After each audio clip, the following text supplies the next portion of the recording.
जागतिक हवामानातील बदल आणि पर्जन्यमानातील अनियमिततेमुळे राज्यातील कृषी व्यवसायांवर होणाऱ्या विपरीत परिणामांपासून शेतकरी बांधवांना वाचवण्यासाठी राज्य शासन सदैव प्रयत्नशील व कटिबद्ध आहे। याच अनुषंगाने शेतकऱ्यांना मदतीचा हात देण्यासाठी राज्य शासनाने 25 जुलै 2024 रोजीच्या शासन निर्णयानुसार मुख्यमंत्री बळीराजा मोफत वीज योजना 2024 अंमलात आणले आहे।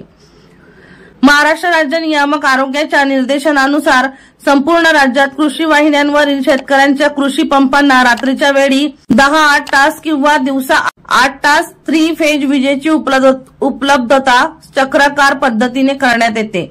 या योजनेच्या माध्यमातून शेतकऱ्यांवर येणाऱ्या वीज बिलाचा भार उचलण्यासाठी शासनाने राज्यातील 44,03,000 शेतकऱ्यांच्या 7.5 अंश शक्ती क्षमतेपर्यंतच्या शेतीपंपांना पूर्णतः मोफत वीज पुरवली जाणार आहे। यासाठी साधारण 14,760 कोटी रुपये अनुदान स्वरूपात उपलब्ध करून देण्यात येणार आहे।